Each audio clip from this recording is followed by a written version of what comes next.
I will get started. So, the Canny Commuting Workshop is a series of workshops that helps give you the skills and confidence that you need to consider walking, cycling, and eventually getting public transport, maybe a little bit more than you do already. We're going to take some of the really key things that get in people's way and see if we can unpick some of those for you with some experts in the field. As we're going through, I'm really sorry that my webcam is apparently pixelating really badly, but I hope you can all hear me okay. My name is Andy, and I'm going to be your Canny Commuter in Chief. I am a workplaces officer with My Journey. My day job is helping companies across the Solent area to work with their staff to make it easier for them to leave their cars at home for the day. I've been cycle and walk commuting for about 20 years now across Winchester, Southampton, Eastleigh and Portsmouth. So I have a reasonable feel for the area. And outside of my day job, I am also a mountain bike guide and coach. Today, I am going to be ably assisted by Bike It Ray. Ray, would you like to introduce yourself for me? Absolutely. Hello, everybody. So yes, my name is Ray. Sometimes I'm known as Bike It Ray. I work with schools, I work with families. I am passionate about getting more people out cycling, more miles and more smiles, feeling confident. And today is fantastic because we're going to talk about the M-Check. Little bit of history on Ray. Well, I used to live over in the New Forest and I got into BMXing when I was very young. I was still very young, of course. And that's how I got into it. I love cycling. I mainly mountain bike. I'm also a mountain bike coach, a cycling coach, and it's all about the cycling. Keep on rolling. I'm ready when you are, Andy. Fabulous. In a moment, I'm going to pin you to the screen so that you are in center stage. But before we do that, Ray's going to talk for about 15 minutes. And after that, we've got about 10 minutes for questions and answers. So if you've got questions that you'd like to put to Ray or to myself, preferably not ones about how lovely my garden looks, because I really need to do some weeding, please stick them in the comments and we'll come to those at the end. Brilliant. Ray, you have 15 minutes starting from now. Go, Ray. Okay, so firstly, welcome to my garden. Yes, ignore any weeds and things like that. I have two lovely cats, TC and Sophie, that might make an appearance to help. I have here a lovely hybrid bike, which is a great one to do a little demo on of an M-Check. Some of you might have heard an M-Check. I'm going to try and go through the M-Check. And I'm also going to throw in some special tips as well to help you out commuting. Okay, can you hear me all right, everyone? Andy, can you hear me? Fab. Tech all right, good. And then if we get time, I'll talk about some of the extras that I've got on my actual commuting bike. This is a bit of a demo bike, and also about my trailer. Okay, so an M-Check, a mechanical check. It's a methodical check. It's great. It's a way of you making sure that you haven't missed anything on your bike, so you can be confident that your machine is working really well and it's performing really well, which is going to translate more confidence when you're out on the roads and enjoy yourself more. Okay, so very handy because the bike is made up of an M. It happens to be two lovely triangles here, and we've got an M shape. Okay, I like to start at the front of the bike. So first thing I will do is I will check my tires. Okay, I'll go round and I will be checking that I've got enough air in the tires. Now, I say to some of the children I work with in schools, as hard as an apple, if you want to get technical, then look on your tire wall and you will see it will tell you your PSI. So this tire here is a mountain bike tire, and that says to me 40 to 60 PSI, okay, pounds per square inch, which is handy. Also, don't forget it's got a rotation on it. So make sure if you're taking your tires on and off, that you put your tire on the right way around. Okay, so check your tire. This is a thorough check. You're not always going to do a full M check, but there are some things I'll throw in that I would definitely check if you jump on someone else's bike, or you borrowed a bike, or you just get it out the shed and you know you've checked it yesterday. There's a kind of a top three. So tires, check the rim of the wheel. So tires, you don't want any cuts in them. Obviously, you don't check that they're not bald or anything like that. Got lots of grip on them. Right pressures. If you get the right pressures, then you're not going to get as many punches. So, you know, that's the one reason. And of course, there's less friction. So you're going to go a bit quicker, right? And have more fun. Okay, spokes. Run your fingers round with the spokes. You see that all right, Andy? Okay. just check you haven't got any loose spokes or any missing. So if you've got a spoke missing, it's a bit like having a flat tire on your car. Get it fixed straight away, okay? 2 spokes, don't ride it. It can be dangerous and the wheel might collapse. Right, so we're just going around and checking the spokes are nice and tight. Also, the wheel is in properly and tight. So on here, on my bike, you're either going to have bolts.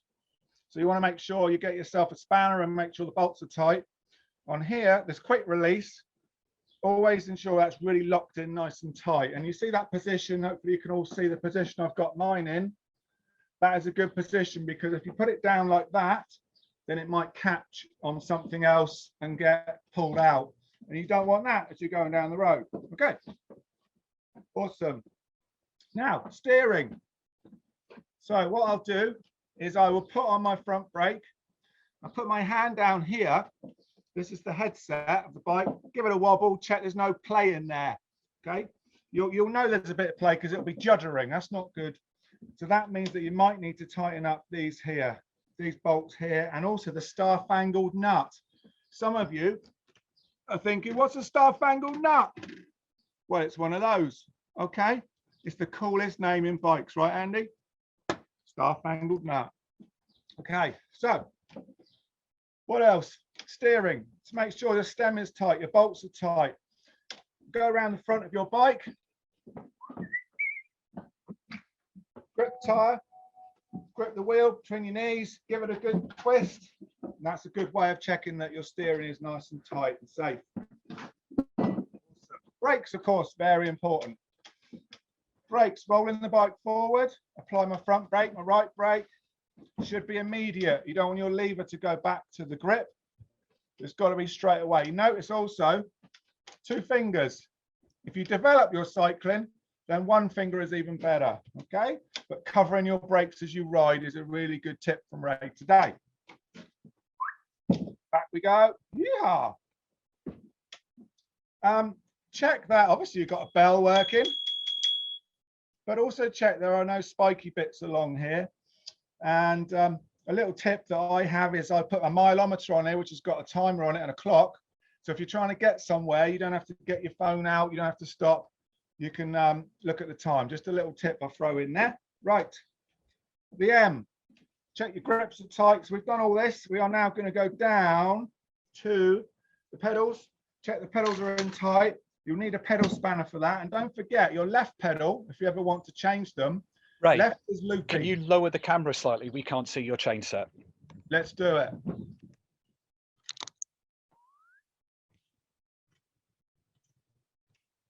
How's that? Okay. That looks perfect. Nice. All right. So down here, guys, we're going to check our pedals are in nice and tight. We're just following the M shape. Give them a spin. Check they're not damaged or worn or anything like that. On an M check, we're not really checking your gears, but they need to be working what you call indexed. So if you're not sure about indexing, myself and Andy can give you some links to either look at how to do it yourself or take it to one of our partners to help you, one of the bike doctors we have. Okay, back up here to the saddle. Give it a twist both ways. Check the seat rails are in tight and also your quick release. Hello, Sophie, my cat. Now, quick release is on the saddle. You may have one of these to just make sure that is locked in fully. Okay, or for most jobs on a bike, a multi-tool is the way to go. On this bike, it's a multi-tool. Okay, then we go down to, oh, the good thing about an M check is if you forget where you've got to, just follow it. So we've done that, back up, we've done down here. We're going to do the same on the back. We're going to check the tires, spokes, rim of the wheel, and everything is hunky-dory. Okay, just to throw in a little something as well. Here's a wheel that I made earlier. Whoop. Now, some of you might be wondering, there's a black line on this wheel, and this is your limit wear. Okay, so a limit on it. So basically, if the black line has disappeared, it means that the rim of the wheel is worn away, and that can be really dangerous, folks. So make sure it's time to replace the wheel at that point. Otherwise, the brake pad could go straight through the wheel, right? You got any more questions on that, Shell? So that is an M check in a nutshell. Andy, shall I have a little run through my bike just to throw in a few extras, or should we take some questions on the M check? No, if you go and run through your bike, I think that's a fabulous idea.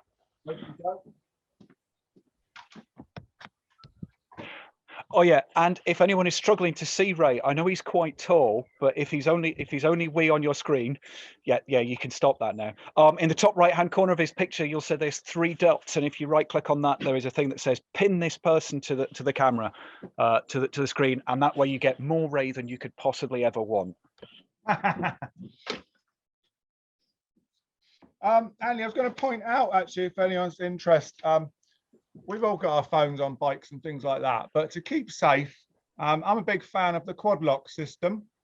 Quad locks on here can click straight onto the front of the bike. So if I'm trying to find somewhere new, then it just means that I can safely put my phone on there without worrying about it coming off. And I can put perhaps Google Map on, and I could put voice navigation so I can concentrate on what I'm doing on my ride. Just a big fan of those, really. I don't know if anyone else has got one of those.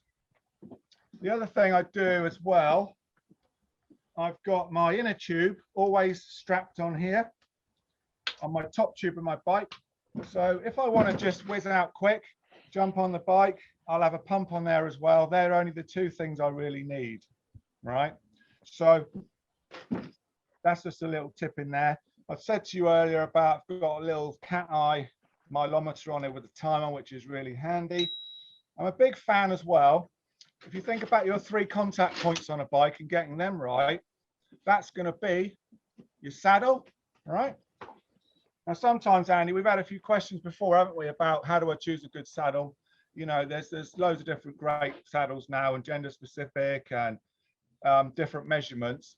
One I like is you get a piece of cardboard, put it on a really flat, like a bench or something like that. Okay, sit down in your pants, so not too much in your pocket and wallet and everything, and sit down for, you know, a minute or so, and you'll have a couple of indentations, right? Now you can just measure those. If you get some chalk, rub it across, you'll see a couple of holes in it, hopefully. And then you've kind of got a measurement. So it's all about the sit bones. So getting the sit bones right to make it more comfortable. But saddle, of course, really important. One of your 3 contact points. Pedals. Now, this time of year, we're blessed with a beautiful day, aren't we, Andy? You know, we planned it like this, obviously. But you should have seen what it was like when we did the rehearsal for this. It was hosing it down. Wasn't it just? Pedals are so important. They need to be white. No, they don't need to be white. That's up to you. But grippy pedals. What you do not want, folks, is you're going along. Some of you, I'm sure, have done this within your life. I have. And it's a bit wet, and you perhaps stand up to accelerate and your foot slips off. So make sure, invest in decent pedals. New bikes don't really come with decent pedals. £20, definitely a good investment. And grips, your 3rd point of contact. Grips. Make sure that your grips are really comfy. They don't come off. They're locked on. I'm a big fan of, Andy, have you got some of these ergo grips? I haven't got ergo because I've got drop bars on my bike. So let's get some action on the camera. How about those ones? Okay. Big fan of these because they take the weight off your wrists and be really comfortable for longer trips and great control as well. All right. Some of you might have heard me talking about braking earlier. If you did want to develop your braking and get really skilled with it, then you might want to move your brake levers in a little bit so that you only got 1 or 2 fingers on your lever. All right. There's my little clock on the back. What else can I show you? I really like these type of tires. These are Schwabe Marathons. They've got a reflective strip on them that you can leave on here all year, which is great for being seen from the side. I've also got spoke reflectors. So a really important point to have. And of course, there is my inner tube, and I've got a bike lock, which I carry on here in a safe position. Never put bike locks and things on your steering, folks. That can be a really bad move, and it can get caught up in all your cables. Yeah, that's the main things I've got today. I'm sure I could find some more. You can. I will just cover a couple of things on my bike, if that's all right. So, Sure. unlike Ray, I've got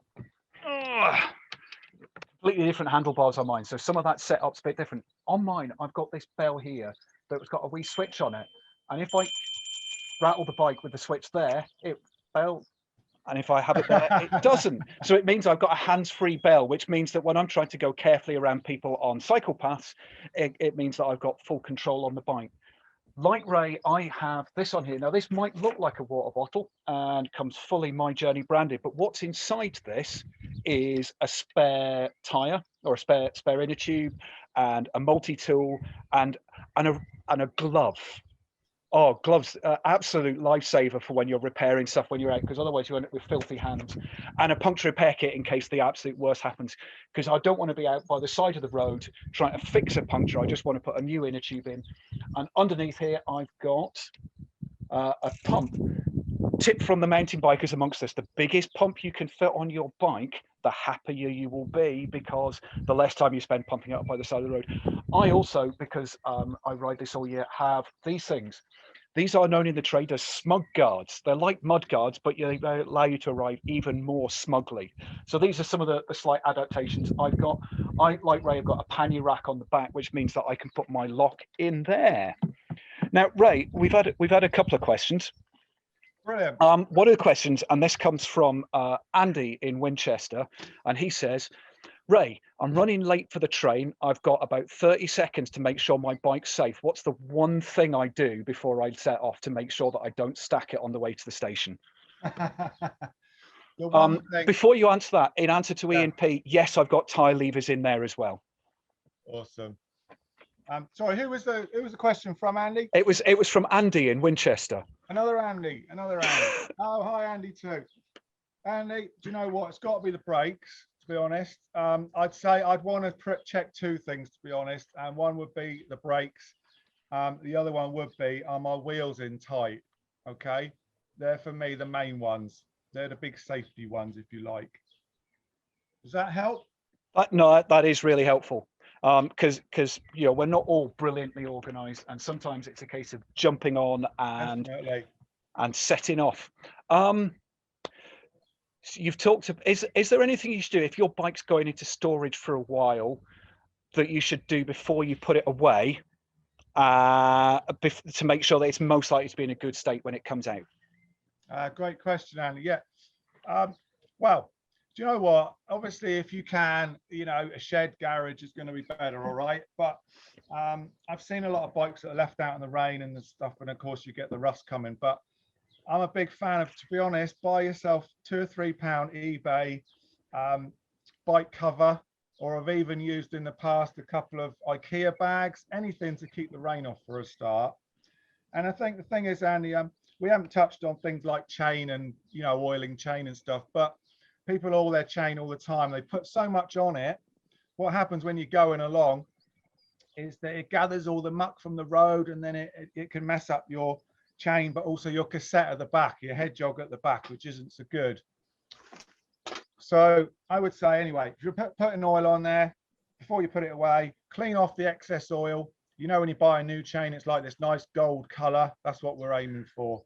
But yeah, keep the rain off, Andy. That's got to be the main thing. But actually, what I would say is, don't put it away. Just use it all year. Show off. We've had a question from Rebecca, who says, how do you judge the maximum weight to put on the back of your bike? She said, I love it, but it feels really heavy compared to my husband's much more expensive bike. Oh, sorry. How do I judge the correct weight on the back of my bike? My rear wheel has lost spokes because of full panniers. How do you judge the weight? Well, if someone gets on and you're wheeling, no. The serious answer is, bikes shouldn't be. Do you know what? Bikes are very tough. You'd be surprised what they can carry. If you look at some countries that use them for their everyday, you've all seen the pictures of 20 water bottles on a bike and a little bike underneath it with a little fella pedaling along. They can take a lot. Panniers, I really like panniers. Rucksacks, I'm not a massive fan of heavy rucksacks.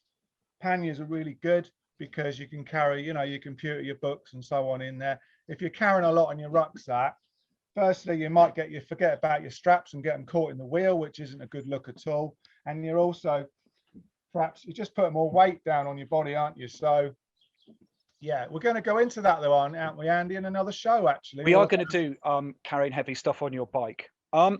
Here's a question that we're both going to love as people who like riding bikes. How do I know when it's time to upgrade my bike? Mine is getting on for 10 years old, used most days. I love it, but it feels very heavy compared to my husband's much more expensive one. My answer is that it's all about getting it past the finance committee. So if I can get the expenditure past the finance committee, it's time. No, it's when for me, it's when it's worn out and I'm finding it hard to get replacement parts for it. But Ray, what do you think? Yeah, it is, Andy, isn't it? Look, come on, we're obviously into our bikes and things, and a +1 is always good. Look, I'd say it's about your use, isn't it? You know, think about your journey and what you're going to do. We know hybrid bikes are popular. They can do, you know, all sorts. You can go over the forest trails. They're good on the road. They do all sorts of things. It really depends. You know, I've been really getting into, you know, bike packing a bit more, and there's some incredible gravel bikes, adventure bikes out there. Do you know what? You don't have to spend loads of money, do you? And you know, you can just find a really good second-hand one, get a bit of advice from people like us on what to look for. Send us a picture of it, a link to it, and we can help you with that. We've got lots of partners, Hub Cycle Works and Monty's Community Hub that can help with all this, or buy them from them. They've got bikes. But yeah, I think it's about choosing what you want to do on your journeys. And you'll notice, guys, I've got a trailer over here. Don't be put off by things like that. Trailers are great fun. They're very easy to pull along. Might have to get the cam on it a little bit more. But this little trailer here, what are they, £80, something like that? It's fantastic, right? Really, you wouldn't even know you've got it on the back. You can go and get your weekly shop. You can put all your work gear in. Perfect. It's very easy to hitch on and off as well. Brilliant. We've got a really nerdy question has come in, which says, would you recommend Presta or Schrader valves for day-to-day commuting? Oh, great question. Funny you should say that. For those of you who are not sure about Schrader and Presta and these funny names, Presta is the way to go. Presta is the thinner one of the two. So it just means that you can put this in a bike that will take Schrader and Presta, all right? I buy these all the time. I don't buy a Schrader unless you really have to. It also means that perhaps you're out with someone else one day and you might be able to, and they've got a Schrader valve, you can loan them this and put this into their bike and they can ride home happy. So Presta is the way to go. Ray, just to clarify, you said both Schrader and Presta. Which one is it? Oh, did I? Presta. Preston Presta. So Presta, that's the wee thin one with the twiddly bit on the end, isn't it? You've got it. Twiddly bit, thin one is the way to go for a good all-rounder. And my answer on that is that all of my bikes are running tubeless because I feel that life is very much too short for fixing inner tubes. And if you are running tubeless, they all run off Presta valves, so it has that. We have had a question from James, who is currently got a road bike, but he's looking to switch to a hybrid. He's looking for recommendations for under £1,000. Now, we're not in a position to be recommending individual bikes, but what would you be looking for in a day-to-day commuting bike? What kind of features would you be on the lookout for, Ray? Yeah, sure, Annie. Great questions coming through. Well, look, I'll be honest, my bike is what is it, a Voodoo Marassa, all right? We're not, you know, I've had it for 8 years while I've been doing my job, love it. So I actually really like disc brakes. However, sometimes they're a little bit more money. And if you can afford to get yourself hydraulic disc brakes, then that is the way to go. But cable disc brakes are fine too.